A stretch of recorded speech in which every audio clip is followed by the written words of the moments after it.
आज हम करेंगे 10th क्लास की हिस्ट्री का 5th लेसन मुद्रण संस्कृति और आधुनिक दुनिया। मुद्रण संस्कृति का मतलब क्या होता है? किताबों का छपना।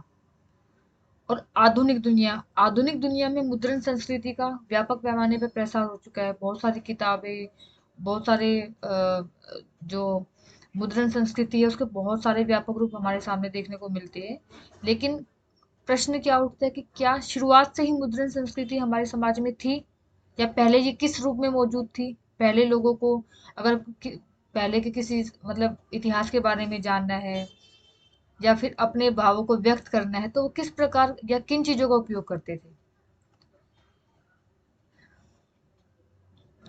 मुद्रित या छपी हुई सामग्री के बगैर दुनिया की कल्पना हमारे लिए कितनी मुश्किल है। अगर आज के समय में हम ये सोचे कि बिना किताबों के, बिना प्रिंटिंग के, ये जो मुद्रण संस्कृति होती है, इसके बिना अगर हम ये सोचे कि हमारा क्या जीवन संभव है, तो हम उसकी कल्पना भी नहीं कर सकते।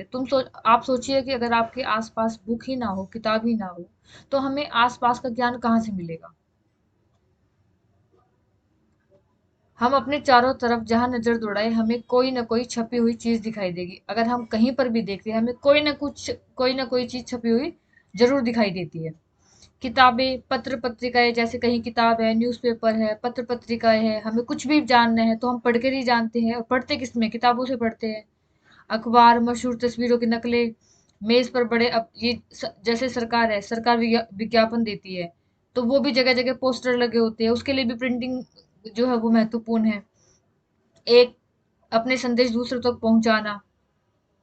तो जो ये मुद्रण संस्कृति है उस ये जीवन के हर पहलू से जुड़ी हुई है। किसी भी व्यक्ति, कोई भी व्यक्ति इससे अछूता नहीं है।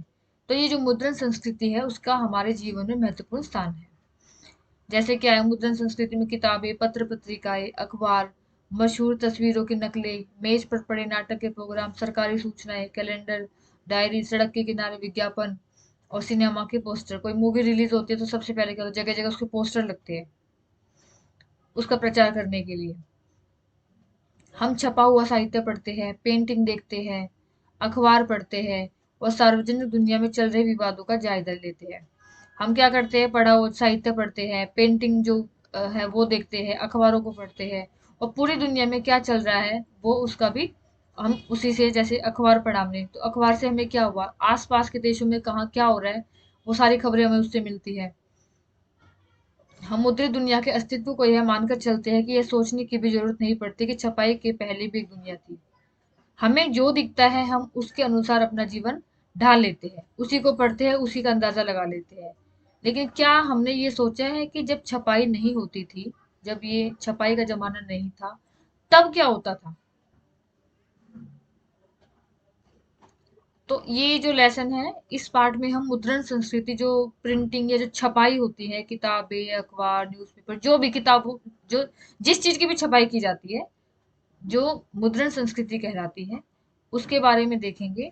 और पहले के समय में किस प्रकार इसका उदय हुआ, कैसे पहले पहले लोगों ने क्या क्या तरीके अपनाए, धीरे धीरे इसमें क्या क्या परिवर्तन आया, क्या क्या तरक्की हुई, किसने कौन सी किताब लिखी, उसके बारे में देखेंगे।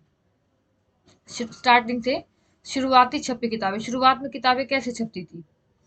मुद्रण की सबसे पहली तकनीक, सबसे पहले जो ये मुद्रण है इसके बारे में हमें कहाँ से पता चला था? चीन, जापान और कोरिया। तो सबसे पहले जो मुद्रण की तकनीक थी वो चीन, जापान और कोरिया में विकसित हुई। यह छपाई हाथ से होती थी, पहले छपाई हाथ से होती थी। जबकि आज के टाइम में क्या है? आज के टाइम में अगर हाथ से छापे तो उसमें बहुत ज्यादा टाइम लगता है। और ऊपर से तकनीकी जो टेक्निक है आज के टाइम में काफी विकसित हो चुकी है।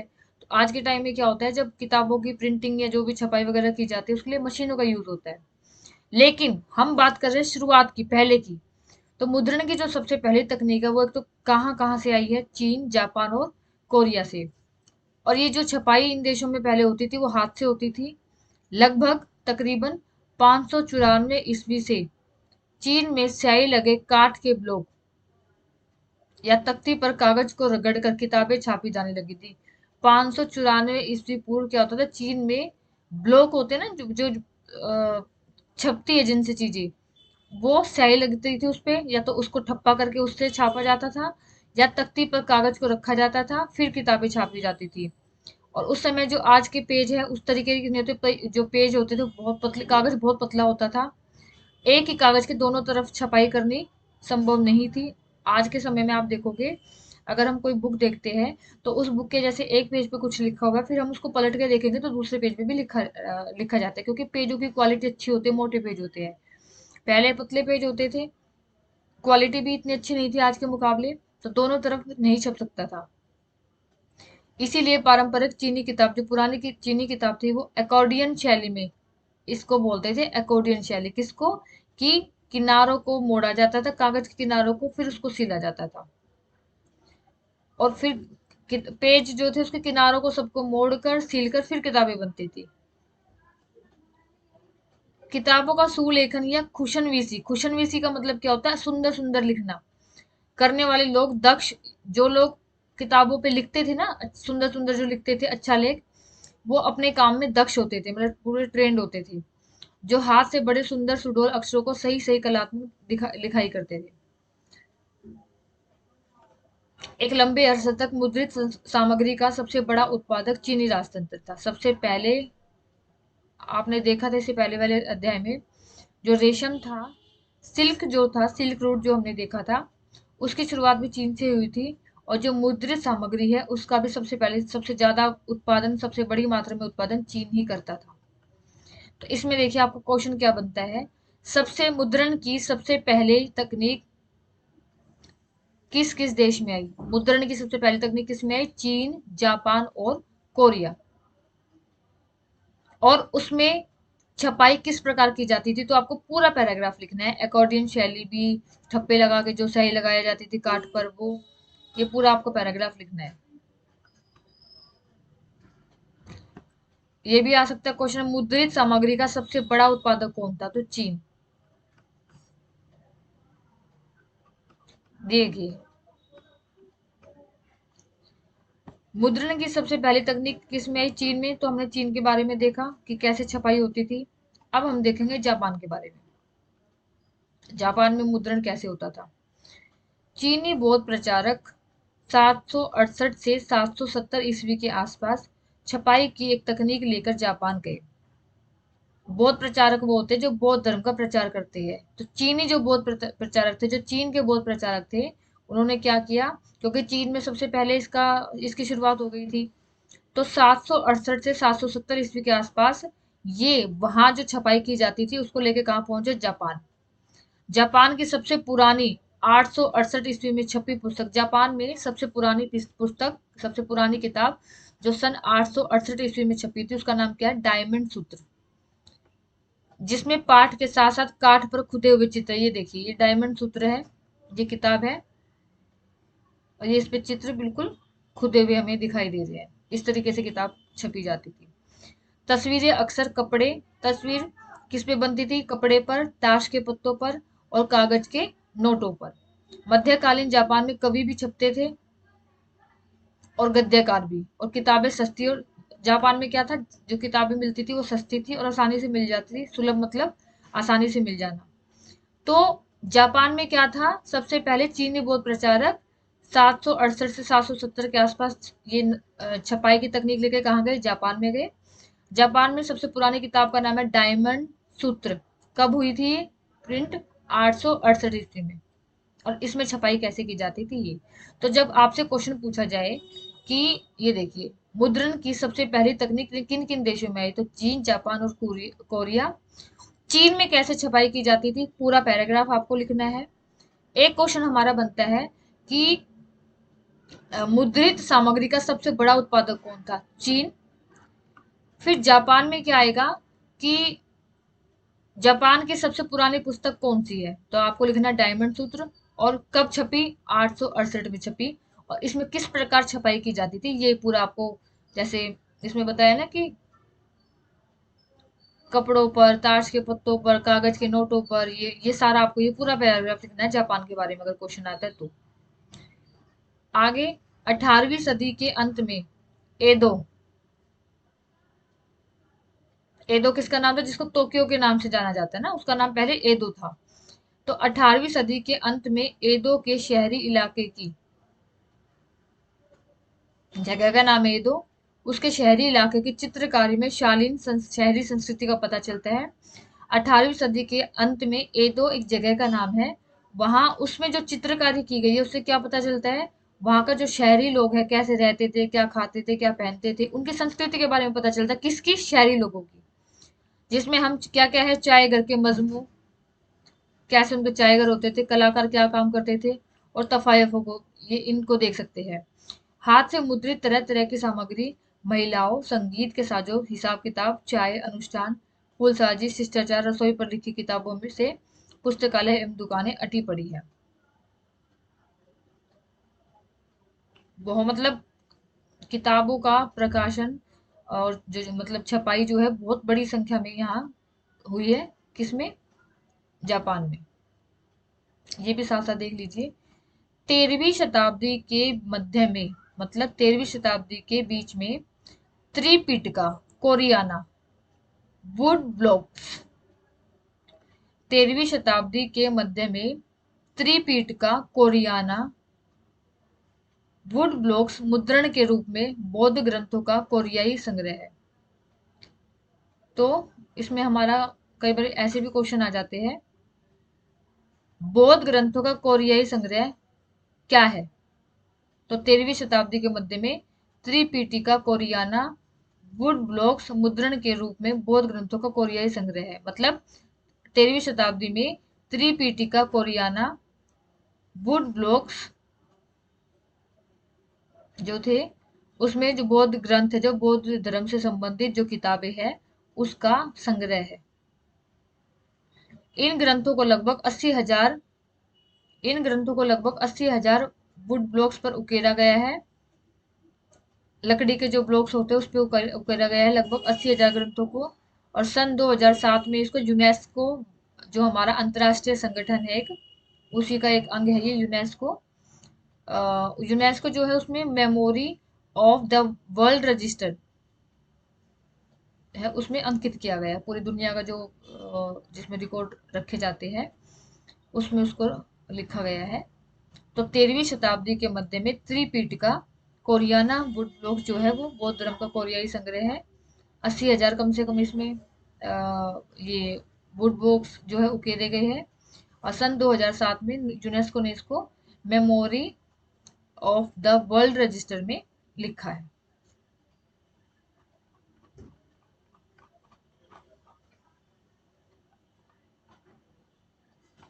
ये भी आपको थोड़ा मैं एक बार बस बता देती हूँ, वैसे इसमें से क्वेश्चन कम ही बनता है लेकिन फिर भी आपके नॉलेज के लिए।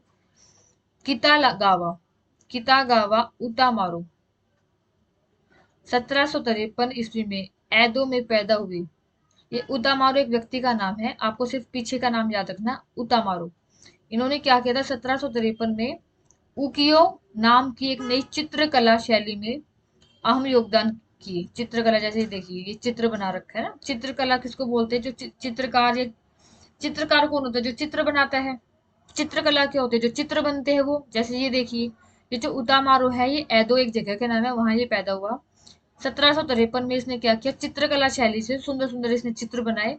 और उन चित्रों के द्वारा वो क्या दिखाता था? शहरों जीवन को, शहरों का जो जीवन होता है उसको दिखाता था।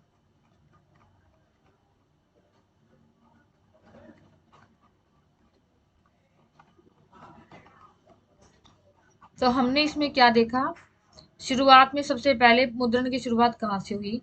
तो चीन, जापान और कोरिया। पहला क्वेश्चन ये हो गया। दूसरा आएगा चीन में किस प्रकार से मुद्रण का आरंभ हुआ, ये पूरा आपको लिखना है। फिर एक क्वेश्चन क्या बनता है, मुद्रित सामग्री का सबसे बड़ा उत्पादक देश कौन था? चीन। फिर जापान के बारे में आता है, जापान में मुद्रण के विषय में बताइए। क्वेश्चन क्या बनेगा, जापान में मुद्रण के विषय में बताइए। तो आपको पूरा का पूरा ये लिखना है।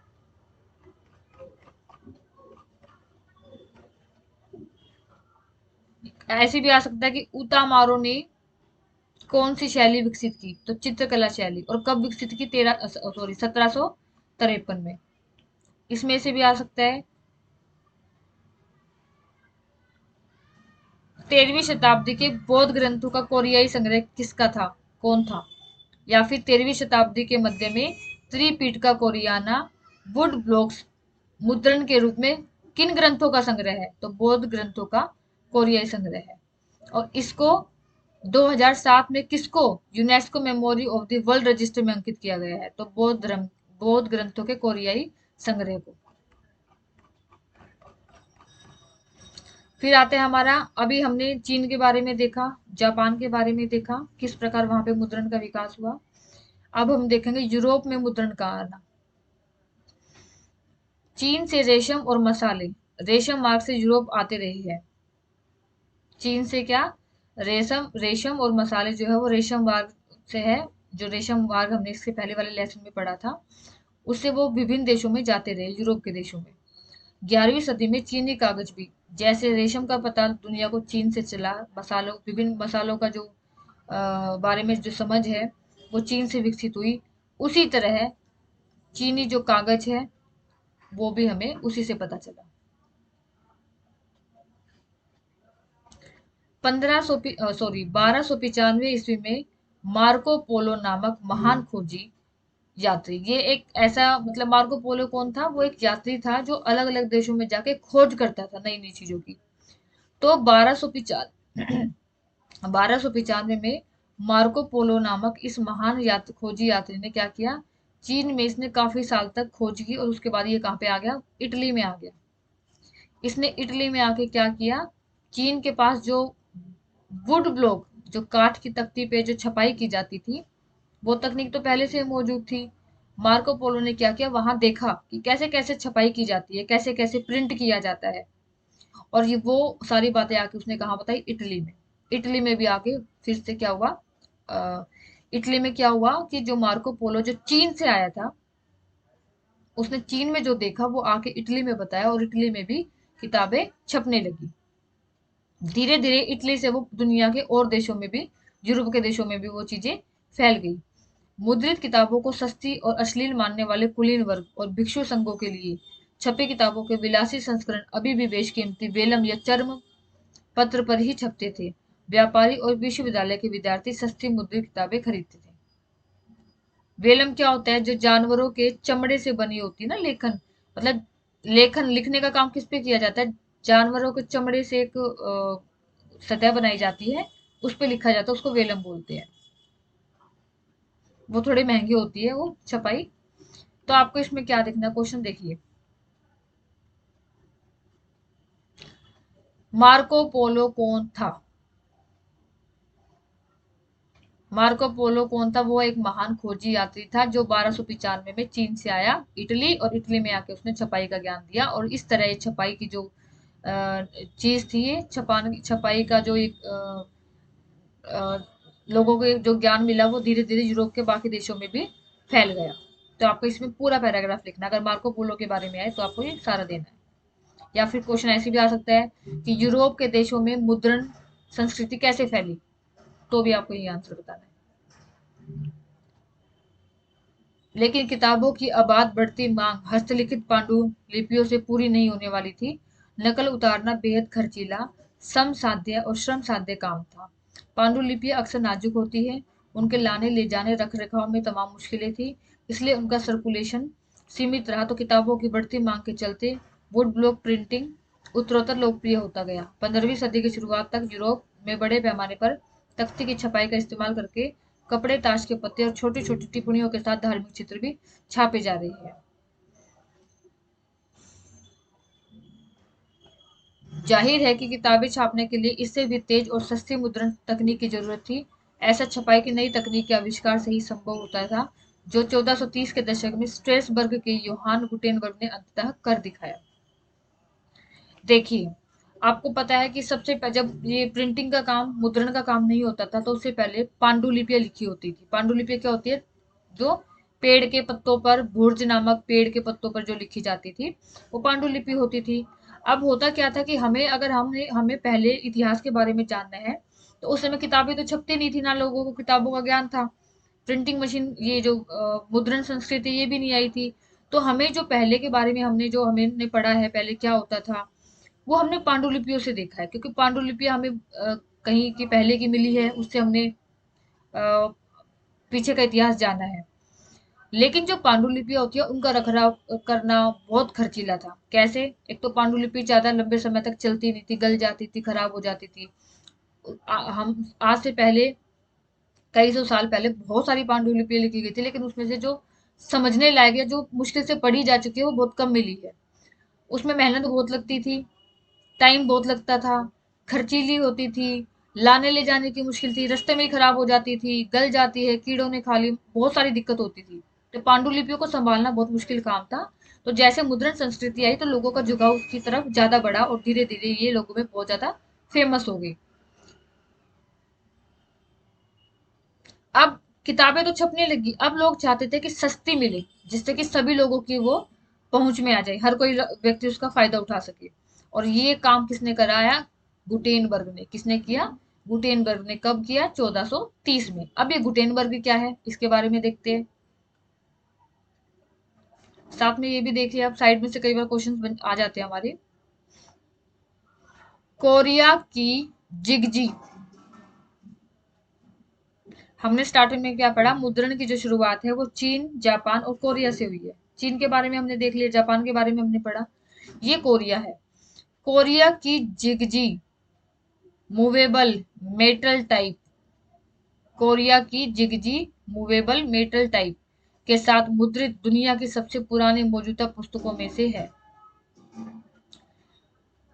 जो जिगजी नाम है, ये एक किताब का नाम है। जिगजी जो नाम है वो एक किताब का नाम है, और वो किताब कौन से देश की है? कोरिया की। और सबसे जो भी मुद्रण संस्कृति की सबसे पुरानी किताब है उनमें से एक है कोरिया की जिगजी। इसमें जैन और बौद्ध धर्म की मुख्य विशेषताएं हैं। इस पुस्तक में बौद्ध धर्म और जैन धर्म की विशेषताएं हैं। भारत, चीन और कोरिया के लगभग 150 बौद्ध भिक्षुओं का, कम से कम 150 बौद्ध भिक्षु जो थे उनका उल्लेख किया गया है।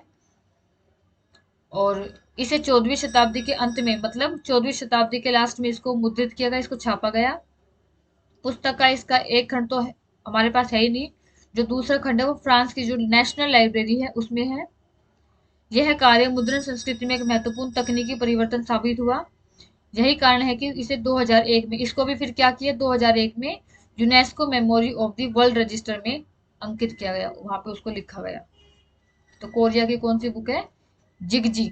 और इसमें क्या है? जैन और बौद्ध धर्म के कम से कम 150 बौद्ध भिक्षुओं के बारे में लिखा गया है। इसका एक भाग हमारे पास नहीं है। जो दूसरा भाग है वो फ्रांस की जो राष्ट्रीय संग्रहालय, राष्ट्रीय जो पुस्तकालय है, नेशनल लाइब्रेरी, उसमें रखा गया है इसको। और 2001 में जो यूनेस्को है उसने इसको वर्ल्ड रजिस्टर में भी, मेमोरी ऑफ द जो वर्ल्ड रजिस्टर है उसमें इसको लिखा है। गुटेनबर्ग क्या था? Printing machine. प्रिंटिंग मशीन की शुरुआत जिसने की थी? गुटेनबर्ग के पिता जो थे वो व्यापारी थे, वो व्यापार का काम करते थे। और वह खेती की एक बहुत बड़ी रियासत में पल बढ़कर बड़ा हुआ। वह बचपन से ही तेल और जैतून पेरने की मशीनें देखता आया था। उसके पिता व्यापारी थे, तो उसने शुरू से ही क्या देखा है? तेल और जो जैतून पेरने की जो मशीनें हैं वो उसको देखता आया था। बाद में उसने पत्थर पर पॉलिश करने की, उसने क्या किया, पत्थर पर जो पॉलिश की जाती है वो सीखा। फिर सुनारी जो आभूषण का काम करते हैं वो सीखा। और लास्ट में उसने शीशे को, शीशा जो है उसको इच्छित अपने हिसाब से शेप देने में, आकृति देने में महारत हासिल की। अपने ज्ञान और अनुभव का इस्तेमाल करके उसने नए आविष्कार किया। क्या किया? जैतून प्रेस ही प्रिंटिंग प्रेस का मॉडल था। वो जो देखता था जैतून तेल का जो जैतून पेरने वाली जो मशीन थी, उससे ही उसने क्या किया, प्रिंटिंग प्रेस का मॉडल या आदर्श बनाया। और जिनसे वो मनपसंद आकृतियां देता था उसी का प्रयोग उसने अक्षरों को मनपसंद शेप देने के लिए उसका प्रयोग किया। गुटेनबर्ग ने 1448 तक सफलता प्राप्त की, मतलब प्रेसिंग जो प्रिंटिंग प्रेस थी उसमें सफलता प्राप्त की। कब? 1448 तक। उसने जो पहली किताब छापी वह थी, जो गुटेनबर्ग की पहली किताब थी वो थी बाइबिल। उसकी 180 प्रतियां बनाने में उसको कम से कम 3 साल लगे, लेकिन उस समय के हिसाब से वो काफी तेज था, क्योंकि उस साल में 3 साल में भी 180 जो उसने प्रतियां बनाई ना, वो बहुत बड़ी बात है उस समय, क्योंकि प्रिंटिंग की सुविधा नहीं थी। और जो किताब को ये छापने का जो काम था वो बहुत धीमी गति से होता था। तो प्रिंटिंग मशीन में गुटेनबर्ग का योगदान काफी सराहनीय है। देखिए आपको क्वेश्चन भी मैं साथ साथ बताती जाती हूँ। मार्के पोलो के बारे में आएगा तो आपको ये पूरा पैराग्राफ लिखना है। गुटेनबर्ग का जब आता है तो आपको ये सारा गुटेनबर्ग का ये सारा देना होगा।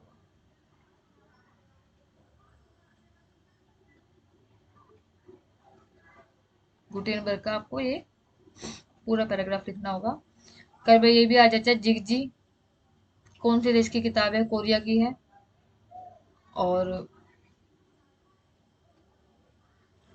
मुद्रित दुनिया की सबसे पुरानी किताब तो कोरिया की जिगजी। इसमें कोरिया की जो जिगजी नामक बुक है उसमें किस विषय में है तो वो आपको देना होगा।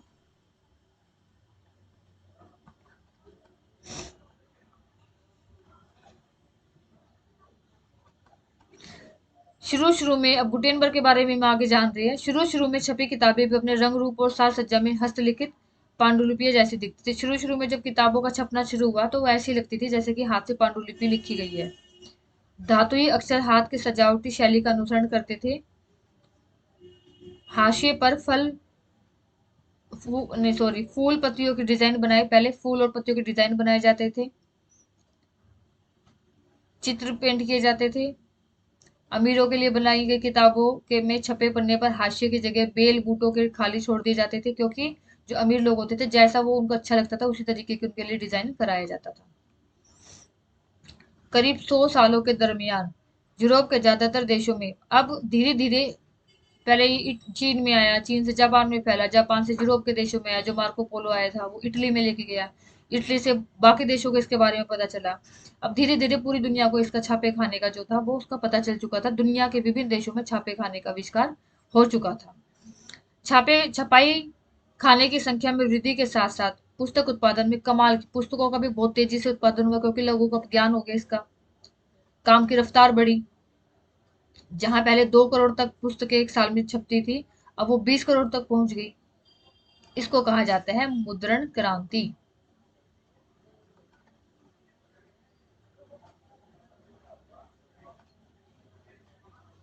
प्लाटेन क्या होता है? लेटर प्रेस छपाई में प्लाटेन एक बोर्ड होता है, ये एक बोर्ड होता है। जब अक्षरों की छपाई की जाती है तो जो प्लाटेन होता है वो एक बोर्ड होता है जिसे कागज के पीछे दबाकर टाइप की छाप ली जाती है। कागज जो है उसके पीछे इसको टाइट से दबा देंगे और वो वैसे के वैसे अक्षर उस पे कागज पे छप जाते हैं। स्टार्टिंग में तो ये काठ का बनता था, लकड़ी का होता था ये बोर्ड, धीरे धीरे ये किसका होने लगा, इस्पात का बनने लगा। तो प्लाटिन क्या है? प्लाटिन एक बोर्ड होता है और जिसे कागज के पीछे दबाकर टाइप की छाप ली जाती है। पहले ये काठ का होता था और धीरे धीरे ये इस्पात का होने लगा।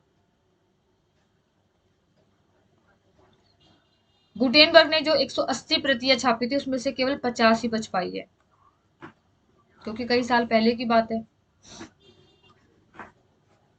अब इसमें दो शब्द आए, देखिए, गैलीज और कंपोजिटर। कंपोजिटर क्या होते हैं? छपाई के लिए इबारत कंपोज करने वाला व्यक्ति। छपाई के लिए, ये फोटो देखिए आप, सब अपने अपने काम में लगे हैं छपाई के लिए। इस तस्वीर में क्या है?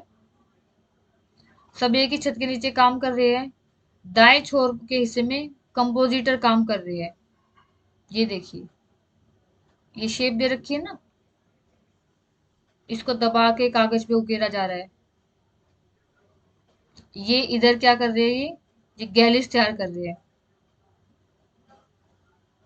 गैलिस मतलब धातुई फ्रेम जिसमें टाइप बिछाकर इबारत बनाई जाती है। जो धातुई जो धातु है उन पे अक्षर लिखे जाते हैं, उन पे इंक लगाते हैं, स्याही लगाते हैं, फिर वो छपाई की जाती है। इसके बाद आता है हमारा मुद्रण क्रांति और उसका असर। अब ये जो मुद्रण क्रांति आई, इसका बाकी जगह क्या क्या असर हुआ?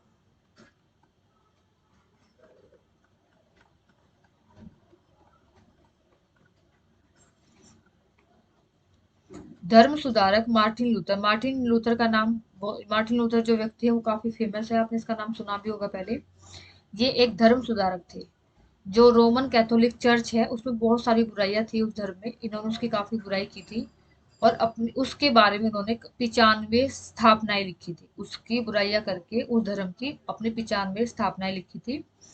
इसकी एक छपी प्रति विटेनबर्ग के गिरजाघर के दरवाजे पर, इसकी जो एक कॉपी थी, छपी मतलब एक कॉपी, विटेनबर्ग है जो उसका जो गिरजाघर होता था उसके दरवाजे पे टांगी गई थी। इसमें लूथर ने चर्च को शास्त्रार्थ के लिए चुनौती दी थी। जल्द ही लूथर ने जो लेख लिखा, अपने लेखों में उन्होंने इस धर्म की बुराई की थी, किसकी? रोमन कैथोलिक चर्च की। धीरे धीरे वो इतना फेमस हो गया, उसके लिखे हुए लेख इतने ज्यादा मात्रा में पढ़े जाने लगे कि जो चर्च था वो दो भागों में बट गया। कुछ लोग कैथोलिक चर्च को मानते थे, कुछ प्रोटेस्टेंट धर्म जो है प्रोटेस्टेंट धर्म को मानते थे। तो हुआ क्या कि कुछ ही हफ्तों में न्यू टेस्टामेंट के लूथर के तजुर्बे या अनुवाद की कुछ ही दिनों में 5,000 इसकी प्रतियां बिकी। और 3 महीने के अंदर अंदर इसका दूसरा पार्ट, दूसरा संस्करण भी निकालना पड़ा। तो मतलब कहने का कुल मतलब क्या है, एक तो सबसे पहले आपको ध्यान रखना कि मार्टिन लूथर क्या थे, एक धर्म सुधारक थे। उन्होंने किस धर्म की आलोचना की? रोमन कैथोलिक धर्म की आलोचना की। उसने किसने स्थापना लिखी? 95 स्थापना लिखी। उन्होंने किसकी शुरुआत की? प्रोटेस्टेंट धर्म सुधार की शुरुआत की। बस आपको ये इसका मेन मेन जो बात है वो इसके बारे में याद रखनी है।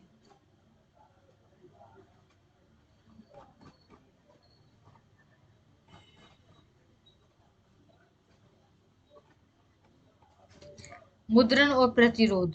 छपे हुए लोकप्रिय साहित्य के बल पर कम शिक्षित लोग धर्म की अलग अलग व्याख्याओं से परिचित हुए। 16वीं सदी की इटली की एक किसान मेनोक्यू ने अपने इलाके में उपलब्ध किताबों को पढ़ना शुरू कर दिया था। उन किताबों के आधार पर उसने बाइबिल के नए अर्थ लगाने शुरू कर दिए और उसने ईश्वर और सृष्टि के बारे में ऐसे विचार बनाए कि रोमन कैथोलिक चर्च उससे क्रुद्ध हो गया। जो रोमन कैथोलिक चर्च है जिसका विरोध किसने किया था? मार्टिन लूथर ने किया था। वो किसके विरुद्ध हो गया? किसान है। उसने क्या किया था? जो किताबें थी उसको पढ़ के अपनी एक विचार मतलब उस किताबों के आधार पर जो बाइबल लिखी गई थी,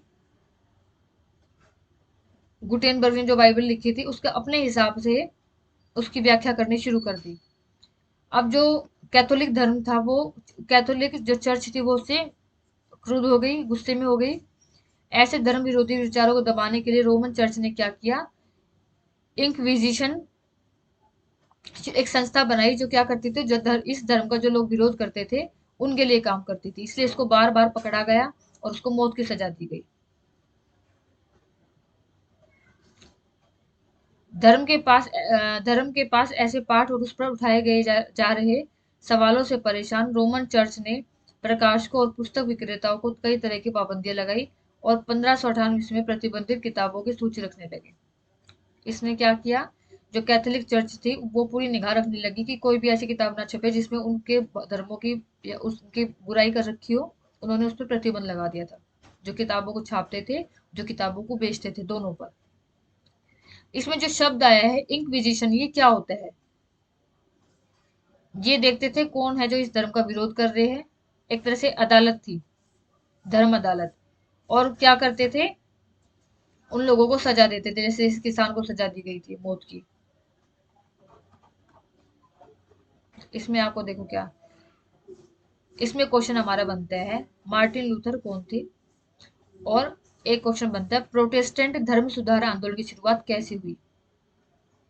दोबारा बता देती हूँ, मार्टिन लूथर कौन थे, और एक बनता है हमारा प्रोटेस्टेंट धर्म सुधार आंदोलन की शुरुआत कैसे हुई। इसमें सिर्फ आपको ये याद रखना है इंक्विजिशन क्या है, इसके बारे में। कई बार ये भी आ जाता है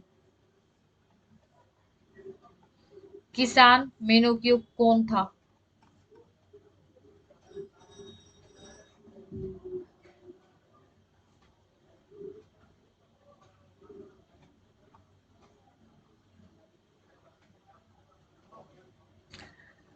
कई बार ऐसे भी आ जाता है मार्टिन लूथर के अलावा एक और विद्वान का नाम बताओ जिसने कैथोलिक चर्च है उसकी आलोचना की थी। तो इरेस्मस,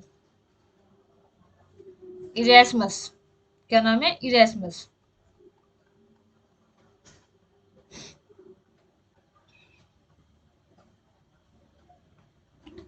अब आता है पढ़ने का जुनून।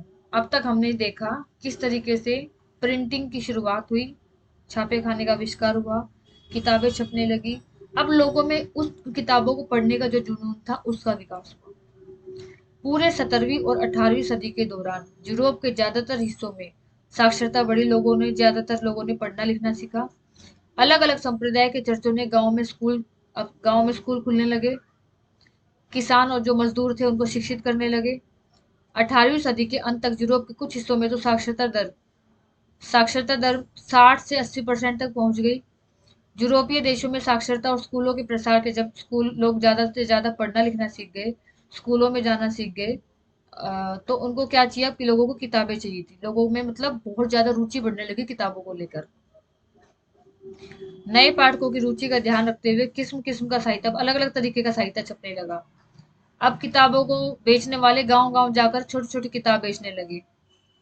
पंचांग पंचांग होता है वो किताबें जिसमें किसके बारे में होता है, मौसम के बारे में, ग्रहों के बारे में, इनके बारे में जो होता है। तो ये किताब बनी, लोक कथाएं बनी, लोकगीत बने, और बहुत ही जल्द क्या हो, मनोरंजन प्रधान जो है जैसे कविताएं, चुटकुले, ऐसी किताबें बनने लगी। इंग्लैंड में पेनी चैप बुक्स या एक पैसिया किताबें, छोटी किताबें होती थी, और इनको जो बेचता था उसको कहा जाता था चैपमैन।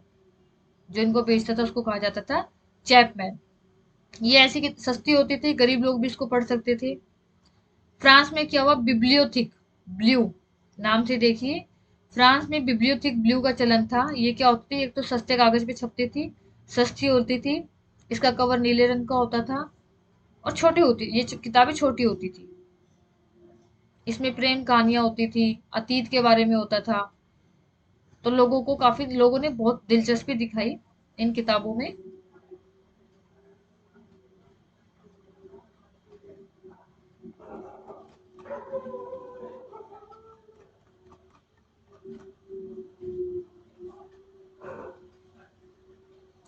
मुद्रण संस्कृति, फ्रांसीसी क्रांति।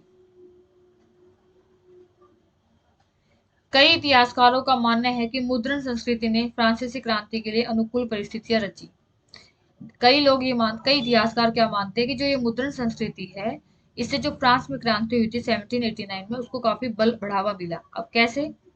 पहला, छपाई के चलते ज्ञानोदय के चिंतकों के विचारों का प्रसार हुआ। उनके लेखन से कुल मिलाकर परंपरा, अंधविश्वास और निरंकुशवाद की आलोचना पेश हुई। उन्होंने रीति रिवाजों की जगह विवेक के शासन पर बल दिया और मांग की कि हर चीज को तर्क और विवेक की कसौटी पर ही कसा जाए। उन्होंने चर्च की धार्मिक और राज्य की निरंकुश सत्ता पर प्रहार करके परंपरा पर आधारित सामाजिक व्यवस्था को दुर्लभ कर दिया। वोल्टेयर और रूसो के लेखन का व्यापक पाठक वर्ग था, और उनके पाठक नए और आलोचनात्मक, सवालिया और तार्किक नजरिए से दुनिया को देखने लगे थे। दूसरा, छपाई ने वाद विवाद संवाद की नई संस्कृति को जन्म दिया। सारे पुराने मूल्य, संस्थाओं और कायदों पर आम जनता के बीच बहस मुबाहिसे हुए और उनके पुनर्मूल्यांकन का सिलसिला शुरू हुआ। तर्क की ताकत से परिचित यह नई पब्लिक धर्म और आस्था को प्रश्नांकित करने का मोल समझ चुकी थी। इस तरह बनी सार्वजनिक दुनिया से सामाजिक क्रांति के नए विचारों का सूत्रपात हुआ। तीसरा, 1780 के दशक तक राजशाही और उसकी नैतिकता का मजाक उड़ाने वाले साहित्य का ढेर लग चुका था। इस प्रक्रिया में सामाजिक व्यवस्था को लेकर तमाम सवाल खड़े किए गए। कार्टून और कैरिकेचरों का भाव यह उकेरता था कि जनता तो मुश्किलों में फंसी है, जबकि राजशाही भोग विलास में डूबी है। देखिए, इन तीनों पैराग्राफ का मतलब मैं आपको 2 लाइनों में समझा देती हूँ। मुद्रण संस्कृति, जो किताबें छपी, उसने फ्रांसीसी क्रांति को कैसे बढ़ावा दिया। देखो, किताबों को छपने से क्या हुआ, लोगों को पढ़ना लिखना भी आ गया था, ज्यादातर लोग साक्षर हो गए थे। तो किताबें लोगों में जोश पैदा करती थी। पहले राजा का शासन था फ्रांस में, राजा की इच्छा ही सब कुछ होती थी, कोई उसकी इच्छा का विरोध नहीं करता था। अब किताबों के द्वारा किताबों में छपने लगा कि राजतंत्र गलत है, लोगों पे अत्याचार करता है, उसकी जो राजा होता है वो निरंकुश होता है, लोगों पे अत्याचार करता है। तो लोगों ने क्या किया, लोगों में जागरूकता पैदा हुई। अब लोग पढ़ने लगे, एक दूसरे के साथ विचार विमर्श करने लगे, सही गलत को देखने लगे। उनको ये समझ में आ गई बात कि हमें किसी और की बात को ना मानकर अपने विवेक के अनुसार ही अपना काम करना चाहिए। लोगों में जागरूकता पैदा हुई, और लोगों ने क्या किया, राजशाही का विरोध किया, लोगों में जोश हुआ। अब विभिन्न लोग, सब लोग किताबों का अध्ययन करते थे, सब एक दूसरे से जो विचारों का आदान प्रदान करते थे, वाद विवाद करते थे। तो इससे क्या हुआ, उनमें एक समझ विकसित हुई कि हमें अंधविश्वास ये नहीं है कि राजा है तो उसी की बात मानी जाए, या फिर राजा है तो उसी का जो आने वाली पीढ़ी है वो शासन करेगी। लोगों में क्या दिमाग आया कि हमें अपने विवेक से काम करना चाहिए, जो राजतंत्र है वो हमारे ऊपर अत्याचार करता है वो हमारे लिए सही नहीं है। तो इसलिए जो क्रांति थी फ्रांस की, उसमें भी इसका काफी योगदान रहा।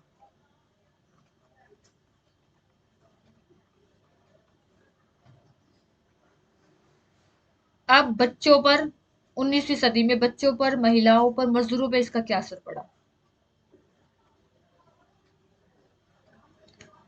फ्रांस में 1857 में सिर्फ बाल पुस्तकें छापने के लिए एक प्रेस मुद्रणालय स्थापित किया गया। फ्रांस में क्या हुआ, फ्रांस में सन 1857 में एक प्रेस की स्थापना की गई जो क्या करती थी, सिर्फ बच्चों के लिए किताबें छपती थी उसमें। कैसे, जैसे परियों की कथाएं हो गई, लोक कथाएं हो गई, जिसमें बच्चे रुचि दिखाते हैं। और ये देखिए 1812 के एक संकलन में, इन, एक मिनट, ये देखिए फ्रांस में 1857 में सिर्फ क्या हुआ, बाल पुस्तकें छापने के लिए एक प्रेस का स्थापना की गई। इसमें कहानी पुरानी और नई दोनों तरह की परी कथाएं, लोक कथाओं का प्रकाशन किया गया बच्चों के हिसाब से। जर्मनी के ग्रीम बंधुओं ने बरसों लगाकर किसानों के बीच से लोक कथाएं जमा की। उनके द्वारा एकत्रित सामग्री का संपादन हुआ। फिर कहानियों को अंततः 1812 के एक संकलन में छापा गया। बच्चों के लिए अनुपयुक्त सामग्री या जो चीजें कुलीन वर्गों को अश्लील लगती थी, उन्हें प्रकाशित संस्करण में शामिल नहीं किया गया। इस तरह पुरानी ग्रामीण लोक कथाओं को नया रूप मिला मिला छपने से वे दस्त तो हुई, पर इस प्रक्रिया में बदल भी गई। उसके बाद पेनी मैगजीन या एक पसिया पत्रिकाएं खास तौर पर उन्हीं के लिए होती थी, वैसे ही जैसे ही सही चाल चलन और गृहस्थी सिखाने वाली निर्देशिकाएं। 19वीं सदी में जब उपन्यास छपने लगे तो महिलाएं उनका अहम पाठक मानी गई। मशहूर उपन्यासकारों में लेखिकाएं अग्रणी थी, जेन ऑस्टिन, ब्रॉन्ट बहनें, जॉर्ज इलियट। जेन ऑस्टिन, ब्रॉन्ट बहनें और जॉर्ज इलियट।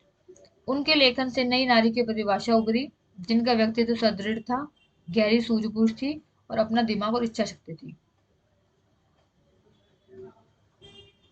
देखिए इसमें कुल मिला के क्या बताया गया हमें। अब बच्चों के लिए अलग से प्रेस की स्थापना की गई, जहाँ पे बच्चों से संबंधित किताबें छपती थी, जिसमें बच्चे ज्यादा रुचि दिखाते, जैसे परियों की कथाएं हो गई, लोक कथाएं हो गई। किसानों के लिए भी, किसानों के जो मनोरंजन के लिए भी किताबें छपने लगी, लोक कथाएं जैसे। और बहुत सारी महिलाओं ने भी इसमें बहुत रुचि दिखाई। पेनी मैगजीन या एक पसिया पत्रिका जिनको कहा जाता था, ये कैसी किताब होती थी, उनके लिए होती थी जैसे कि मतलब एक शिक्षा दी जाती थी, एक अच्छे गृहस्थ सिखाने वाली, जो जैसे एक अच्छा घर चलाने के लिए लोगों महिला को कैसा होना चाहिए, उस तरीके की शिक्षा इसमें दी जाती थी। उस समय में बहुत सारे जो किताबें छपी थी उसमें जैसे कि जो लेखिकाएं होती थी, बहुत सारी लेखिकाएं सामने आई, बहुत सारी महिलाओं ने लेखन में काम किया, जैसे जेन ऑस्टिन, ब्रोंट बैन और जॉर्ज इलियट, इन्होंने भी कई किताबें लिखी।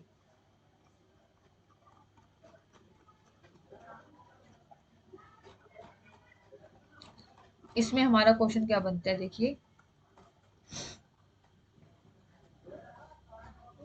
ये देखिए, पेनी मैगजीन का प्रकाशन इंग्लैंड में 1832 से 50 के बीच society for the diffusion of useful knowledge ने किया।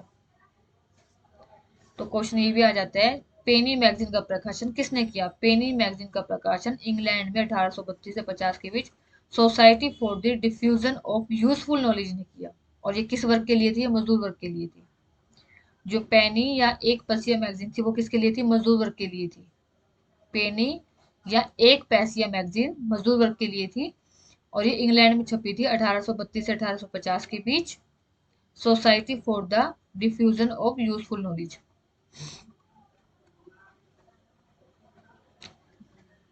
इसमें आएगा आपको क्वेश्चन,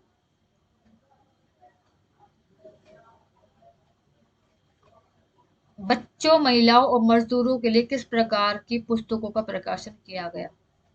उसमें आपको सारा लिखना है।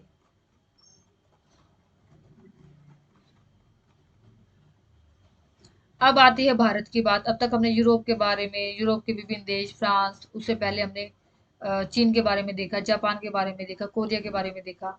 अब देखेंगे भारत में ये मुद्रण ने क्या काम किया।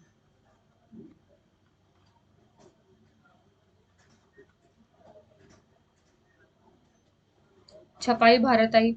प्रिंटिंग प्रेस पहले पहल 16वीं सदी में भारत, हमारे देश में जो प्रिंटिंग है वो कहाँ से आई? गोवा में जो पुर्तगाली थे, धर्म प्रचारक थे, जो धर्मों का प्रचार करते थे, उनके साथ आई है।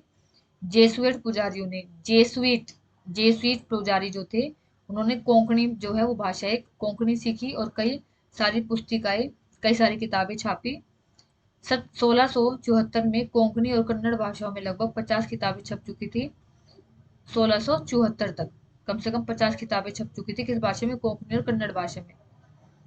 कैथोलिक पुजारियों ने 1579 उनासी में 1579 में कोचीन की पहली तमिल किताब छपी। तो आपको अगर क्वेश्चन ऐसे आए कि कोचीन में पहली तमिल किताब, या पहली तमिल किताब कहाँ छपी? कोचीन में। कब? 1579 में। ये भी आ सकता है कोंकणी और कन्नड़ भाषा में कितनी किताबें छप चुकी है? 50। कब तक? 1674 तक।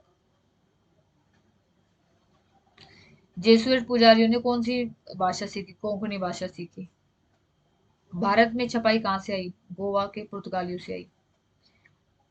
1713 में पहली मलयालम किताब छापने वाले भी वही थे। डच प्रोटेस्टेंट धर्म प्रचारकों ने 32 तमिल किताबें छापी, जिनमें से कई पुरानी किताबों का अनुवाद थी। तो आपको क्या देखना है इसमें? मेन चीज आपको ये याद रखना है, जेसुइट पुजारियों ने कौन सी भाषा? कोंकणी सीखी और कई सारी पुस्तिकाएं छापी। 1674 में कोंकणी और कन्नड़ भाषाओं में 50 किताबें छपी। कैथोलिक पुजारियों ने 1579 में कोचीन में पहली तमिल किताब छापी। 1713 में पहली मलयालम किताब छापने वाले भी वही थे, कैथोलिक पुजारी थे, जिन्होंने 1579 में तो कोचीन में पहली तमिल किताब छापी और 1713 में मलयालम किताब। जेम्स आंगस्टम हिक्की जो है, उन्होंने 1780 में बंगाल गजट नामक एक साप्ताहिक पत्रिका जो हर सप्ते निकलती थी, वो निकाली। किसने? जेम्स आंगस्टन हिक्की ने। कब? 1780 में बंगाल गजट। और एक बंगाल गजट किसके द्वारा प्रकाशित किया? गंगाधर भट्टाचार्य द्वारा। किसके द्वारा? गंगाधर भट्टाचार्य द्वारा, जो राजा राम मोहन राय के सबसे करीबी रहे। तो आप शॉर्ट नेम याद रखिए, आपको आगे का याद नहीं हो तो। हिक्की जो है, उन्होंने 1780 में बंगाल गजट एक साप्ताहिक पत्रिका निकाली।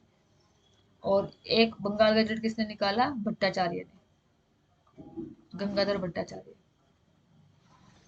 अब आता है हमारा धार्मिक सुधार और सार्वजनिक बहसें। धार्मिक सुधार मतलब धर्म को लेके जो सुधार किया गया, और सबने मिलके जो बहसें या वाद विवाद जो हुआ वो।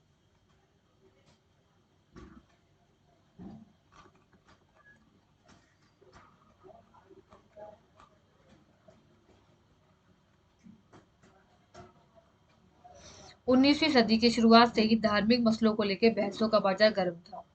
अलग अलग समूह औपनिवेशिक समाज में हो रहे बदलावों से जूझते हुए धर्म की अपनी अपनी व्याख्या पेश कर रहे थे।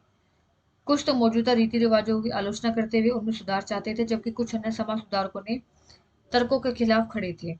ये सारे वाद विवाद प्रिंट में सरेआम पब्लिक में आए। छपी हुई पुस्तिकाओं और अखबारों में न केवल नए विचारों का प्रचार प्रसार किया, बल्कि उन्होंने बहस की शक्ल भी तय की। इन बहसों में व्यापक जन समुदाय भी हिस्सा ले सकते थे, अपने मत जाहिर कर सकते थे। यह वह समय था जब समाज और धर्म सुधारक और हिंदू हिंदू रूढ़िवादियों के बीच विधवा दाह, एकेश्वरवाद, ब्राह्मण पुजारी वर्ग और मूर्ति पूजा जैसे मुद्दों को लेकर तेज बहस ठंडी हुई थी। बंगाल में जैसे जैसे बहस चली, लगातार बढ़ती तादाद में पुस्तिकाओं और अखबारों के जरिए तरह तरह के तर्क समाज के बीच आने लगे। ज्यादा से ज्यादा लोगों तक पहुंचने के ख्याल में इन्हें आम बोलचाल की भाषा में छापा गया। देखिए इसमें क्या बताया है कि इस समय लोग धर्मों को लेकर बात करते थे, और हर धर्म में कुछ कमियां भी थी, उसकी भी बुराई करते थे। अब वो चीजें सारी किताबों में छपने लगी, लोग इंटरेस्ट दिखाने लगे, एक दूसरे से चर्चा करने लगे। उस समय समाज में बड़ी बहुत सारी बुराइयां थी, जैसे विधवा था, जो विधवा हो जाती थी उसको अपने पति के साथ ही जलना होता था, जलाया जाता था। सब अपने अपने भगवान को ज्यादा श्रेष्ठ मानते थे, अपने अपने भगवान को मानते थे, मूर्ति पूजा। ठीक है। तो ये जो धार्मिक के विभिन्न धर्मों में जो बुराइयां थी उनको लेकर लोगों में बहस होती थी, वो किताबों में छपती थी और लोग उसको रुचिपूर्वक पढ़ते भी थे। राजा राम मोहन रॉय ने क्या किया, 1821 से संवाद कौमुदी प्रकाशित किया। राजा राम मोहन राय ने 1821 में संवाद कौमुदी प्रकाशित की और रूढ़िवादियों ने उनके विचारों से टक्कर लेने के लिए, जो रूढ़िवादी थे, जो पुराने विचारों को मानते हैं, उन्होंने क्या किया, समाचार चंद्रिका का सहारा लिया। दो फारसी अखबार भी प्रकाशित हुए, जाम ए जहांनामा और शमसुल अखबार। कब प्रकाशित हुए, 1882 में। राजा राम मोहन राय ने सन 1821 में संवाद कौमुदी प्रकाशित की। रूढ़िवादियों ने समाचार चंद्रिका प्रकाशित की। दो फारसी अखबार थे, जाम ए जहांनामा और शमसुल अखबार। ये कब प्रकाशित हुए, सन 1882 में। उत्तर भारत में उल्मा मुस्लिम राजवंशों के पतन को लेकर, जो उल्मा होते हैं वो क्या है, वो जो उल्मा एक मुस्लिम लोगों का एक इस्लामिक कानून है। उनको ये डर था कि कभी इसको समाप्त ना कर दिया जाए, इस कानून को ना बदल दिया जाए। इसके लिए बहुत सारे फारसी में, उर्दू भाषा में भी बहुत सारे अखबार निकले। और 1867 में स्थापित देवबंद सेमिनरी जो है, 1867 में स्थापित देवबंद सेमिनरी ने मुसलमान पाठकों को रोजमर्रा का जीवन जीने का सलीका और इस्लामी सिद्धांतों के मायने समझाते हुए हजारों फतवे जारी किए। 1867 में जो सेमिनरी है उन्होंने क्या किया, जो मुसलमान पाठक मतलब जो मुसलमान किताबों को जो पढ़ते थे, उनको कैसे उनको जीवन जीना चाहिए इस बारे में फतवे जारी किए, कुछ कानून या कुछ आदेश जारी किए। फतवे मतलब आदेश। पूरी 19वीं सदी के दौरान कई इस्लामी संप्रदाय और सेमिनरी पैदा हुए। धर्म को लेकर सबकी, हर व्यक्ति की धर्म को लेकर अपनी अलग अलग राय थी। जैसे इसमें आप आगे क्या बताया हमें, जो रामचरितमानस है, जो हमारा हिंदुओं का पवित्र ग्रंथ है, सबसे पहले तो तुलसीदास ने उनकी रचना की और इसका जो पहला संस्करण था वो कब हुआ, 1810 में कलकत्ता से प्रकाशित हुआ था। मतलब कहने का मतलब क्या कि हिंदू धर्म के अलावा मुसलमानों की अलग अलग धर्मों की किताबें छपी और अपने अपने धर्म को लेकर लोगों में विश्वास पैदा हुआ, प्रचार किया गया अपने अपने धर्म का। फिर आता है प्रकाशन के नए रूप। किस किस रूप में प्रकाशन किया गया,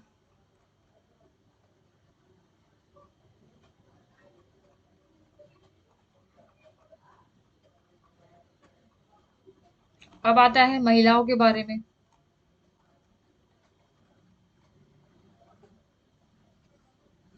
महिलाएं और मुद्रण।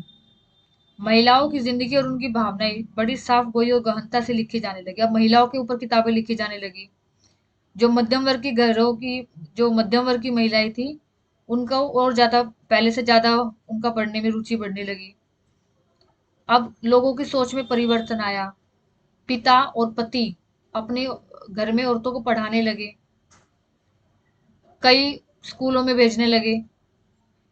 मतलब नारी शिक्षा की शुरुआत हुई। अब महिलाओं ने भी पढ़ाई में जागरूकता दिखाई, घर वालों ने भी उनको पढ़ाने का साहस दिखाया। लेकिन बहुत सारे परिवार ऐसे उदार दिल, मतलब ऐसे बड़े दिल के नहीं थे। कई हिंदू, जो पुराने हिंदू और परंपरावादी, जो पुराने विचारों को मानते थे, वो हिंदू मानते थे कि जो ज्यादा पढ़ लिख जाती है वो कन्या है, वो मतलब उनका पति मर जाता है, अगर वो ज्यादा पढ़ेगी तो विधवा हो जाएगी। और कई मुसलमानों को ये लगता था कि अगर महिलाएं पढ़ती है तो वो बिगड़ जाएगी। लेकिन कई महिलाओं ने डरकर अपने जो, इन पर जो प्रतिबंध लगाए गए उनको स्वीकार कर लिया, लेकिन कईयों ने हिम्मत नहीं हारी। एक ऐसे ही मुसलमान परिवार की लड़की के उदाहरण है, जिसने गुप्त छुपचाप, चोरी छिपे पढ़ना सीखा, लिखा, अरबी कुरान पढ़े, नहीं सॉरी, अरबी कुरान नहीं पढ़ी, उसके खानदान वाले चाहते थे कि वो अरबी कुरान पढ़े, लेकिन वो उसको समझ में नहीं आता था। तो उसने क्या किया, छिप छिप कर उसने पढ़ना सीखा। और उसका नाम क्या था, रश सुंदरी देवी। रश सुंदरी देवी। फिर उसने एक आत्मकथा भी लिखी जिसका नाम था आमार जीवन। जो रश सुंदरी देवी है उसने एक आत्मकथा भी लिखी जिसका नाम था आमार जीवन। और ये कब प्रकाशित हुई, 1876 में। ये बंगाली भाषा में पहली संपूर्ण आत्म मतलब इससे पहले किसी ने भी बंगाली भाषा में आत्मकथा नहीं लिखी थी। ये जो ऋषि सुंदरी देवी थी, इसने लिखा था। आमार जीवन जो थी, अपनी आत्मकथा लिखी थी, और जो 1876 में प्रकाशित हुई थी, ये सबसे पहली आत्मकथा थी। धीरे धीरे एक को देख के, जैसे होता है ना, एक को देख के दूसरे में जोश आ जाए, और भी बहुत सारी महिलाएं आई जिन्होंने लिखना शुरू किया, जैसे कैलाश बाशिनी। 1860 के दशक से महिलाओं के इसने अनुभवों पर लिखना शुरू किया। घरों में जो महिलाएं कैद कर दी जाती थी, जो अनपढ़ रखी जाती थी, घर के काम करती रहती थी, और घर के लोग उनको दुत्कारते थे, उनके बारे में भी लिखा। ताराबाई शिंदे और पंडिता रमाबाई, इनका नाम भी काफी फेमस है। ये महाराष्ट्र की थी, इन्होंने भी महिलाओं के बारे में लिखा। उर्दू, तमिल, बंगाली, मराठी, हर भाषा में ये प्रिंट विकसित होने लगे। और हिंदी छपाई जो थी, अभी तक हिंदी भाषा की छपाई नहीं हुई थी, लेकिन हिंदी भाषा की छपाई की शुरुआत हुई सन 1870 के दशक से। खालसा ट्रैक्ट सोसाइटी ने इसी तरह के संदेश देते हुए सस्ती पुस्तिकाएं छपी। अच्छी औरत, इसमें क्या था, ये औरतों के बारे में था कि अच्छी औरत बनने के लिए जो अच्छी औरत बनने के जो उपदेश था, उसको संवाद के रूप में इसमें प्रकाशित किया गया था।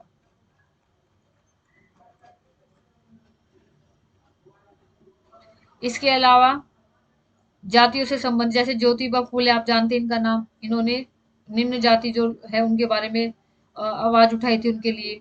इन्होंने किताब लिखी थी गुलामगिरी। ज्योतिबा फूले ने जो किताब लिखी थी, उसका क्या नाम था, गुलामगिरी, और कब लिखी थी, 1871 में। इसी प्रकार महाराष्ट्र में भीमराव अंबेडकर और मद्रास में रामास्वामी नायकर ने भी कई किताबें लिखी थी। समाज में जो निम्न जातियों के साथ भेदभाव किया जाता था, उसको लेके।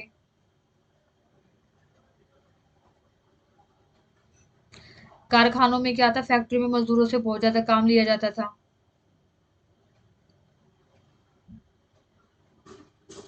तो कानपुर के जो मिल मजदूर हैं, काशी बाबा, कानपुर के एक मजदूर थे जो फैक्ट्री में काम करते थे, काशी बाबा। इन्होंने 1938 के छोटे और बड़े सवाल लिख और छाप कर जाति और वर्गीय शोषण के बीच रिश्ता समझाने की कोशिश की। कानपुर की एक फैक्ट्री में काम करते थे काशी बाबा। इन्होंने भी एक किताब लिखी जिसमें छोटे और बड़े सवाल लिखे, उसमें 1938 में। इन्होंने दिखाया कि किस तरीके से गरीब लोगों का समाज में अत्याचार किया जाता है, किस तरह जातियों में भेदभाव किया जाता है, किस प्रकार समाज के विभिन्न वर्गों में पक्षपात किया जाता है। 1935 से 1955 के बीच 1935 से 1955 के बीच सुदर्शन चक्र के नाम से लिखने वाले एक और मिल मजदूर हुए, जिन्होंने सुदर्शन चक्र के नाम से सच्ची कविताएं लिखी। बेंगलोर के सूती मिल मजदूरों ने खुद को प्रशिक्षित करने के ख्याल से पुस्तकालय बनाए। बेंगलोर में क्या हुआ, जो सूती मिल मजदूर थे, सूती, जहाँ पे सूती कपड़ा बनता है, उस फैक्ट्री के जो मजदूर थे, उन्होंने खुद को पढ़ने, खुद को शिक्षित करने के हिसाब से पुस्तकालय, लाइब्रेरी बनाई। मतलब कुल मिला के क्या है, समाज के हर वर्ग में, निम्न जाति, महिलाएं, और निम्न जाति, उच्च जाति, मध्यम वर्ग, महिलाओं में, मजदूरों में, किसानों में, सब में पढ़ने को लेकर जागरूकता पैदा हुई।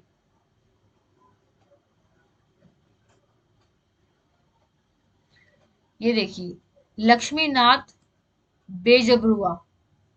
लक्ष्मीनाथ बेजबरुआ कौन थे? ये आधुनिक असमिया साहित्य के एक वरिष्ठ रचनाकार थे, काफी अनुभवी रचनाकार थे। बूढ़ी आयर साधु, दादी की कहानियां, बूढ़ी आयर साधु, उनकी एक सबसे फेमस किताब है। उन्होंने असम का एक लोकप्रिय गीत था, ओ मोर अपुनर देश, ये भी लिखा। अब आ गया ये जो प्रिंट, जिसके बारे में हम अब तक चर्चा कर रहे हैं, उस पर प्रतिबंध लगाना स्टार्ट हुआ। अब ईस्ट इंडिया कंपनी आ गई, उसने 1798 में पहले का औपनिवेशिक शासन सेंसरशिप या पाबंदी लगाने के बारे में ज्यादा परेशान नहीं था। ये देखिए आपके काम का क्या है इसमें। कलकत्ता जो है, कलकत्ता का जो सर्वोच्च न्यायालय है, उसने 1820 तक के दशक तक प्रेस की जो आजादी थी, कि मीडिया या जो प्रेस है वो बिल्कुल आजाद थी, वो किसी भी तरीका को कुछ भी छाप सकती थी, उस पर को पाबंदी लगा दी, कई कानून पास कर दिए। और 1835 में जो गवर्नर जनरल थे बेंटिक, उन्होंने क्या किया, इसको दोबारा से इसकी पुनर्समीक्षा करने के लिए राजी हो गया वो, कि मतलब दोबारा से इस पे विचार किया जाएगा। पहले इस पे प्रतिबंध लगा दिया, दोबारा इस पे विचार करने के लिए बात कब की गई? 1835 में। 1857 के विद्रोह के बाद प्रेस की स्वतंत्रता के प्रति रवैया बदल गया। क्रूद अंग्रेजी ने देसी प्रेस का मुंह बंद करने की मांग की। अब अंग्रेज क्या चाहते थे? प्रेस पे प्रतिबंध लगाया जाए, क्योंकि प्रेस का मतलब क्या होता है? किताबें छपेगी, लोग पढ़ेंगे, लोगों में जोश उत्पन्न होगा, अंग्रेजों की बुराई की जाएगी, उनका जो शासन निरंकुश या अत्याचारी जो शासन था उसके बारे में लोग जागृत होंगे, आंदोलन चलेंगे। इस डर से वर्नाक्युलर प्रेस प्रेस एक्ट लागू किया गया था, जो 1878 में आया था। वर्नाक्युलर प्रेस एक्ट, जो प्रेस पे पूरी तरीके से पाबंदी लगाता था। उसके बाद हर जगह इसका विरोध किया गया। जब हमारे पंजाब के जो क्रांतिकारी थे उनको 1907 में काला पानी भेजा गया सजा देने के लिए, तो जो बाल गंगाधर तिलक जी थे उन्होंने अपने केसरी में जो किताब लिखी थी केसरी, उसमें उनके लिए हमदर्दी जताई थी, क्योंकि उनको गलत तरीके से, या उनका कोई मतलब ये लगा लीजिए आप, उनकी कोई गलती ना होने के बावजूद भी अंग्रेजों ने मनमानी करके उनको काला पानी भेज दिया था। तो बाल गंगाधर तिलक ने अपनी किताब केसरी में उनके प्रति हमदर्दी जताई, तो उनको भी क्या किया? 1908 में कैद कर लिया। इसके बाद ही भारत में बहुत व्यापक पैमाने पर विरोध हुए। अब ये देखिए, आप पूरी वीडियो देखोगे तो आपको हर क्वेश्चन का आंसर मिल जाएगा। वुड ब्लॉक प्रिंट जो चीन में होती थी। मार्टिन लूथर जो धर्म सुधार था, प्रोटेस्टेंट धर्म सुधार था जो। महात्मा गांधी की स्वराज की लड़ाई हुई। गुटेनबर्ग जिसने बाइबल लिखी थी। वर्नाक्युलर प्रेस एक्ट जो हमने लास्ट में पढ़ा। महिलाएं, गरीब जनता और सुधारक, इन पे क्या क्या मुद्रण संस्कृति का प्रभाव पड़ा। ये सारे क्वेश्चंस के आंसर आप वीडियो देखने के बाद कर लेंगे, क्योंकि सारे क्वेश्चंस मैंने आपको कराए हैं। इसकी पीडीएफ डिस्क्रिप्शन बॉक्स में, वहां से आप डाउनलोड कर सकते हैं। वीडियो को, ये जो चैनल है इसको सब्सक्राइब कीजिए, जिससे कि आगे जो भी मैं वीडियो अपलोड करूँ उसका नोटिफिकेशन आप तक आ जाए।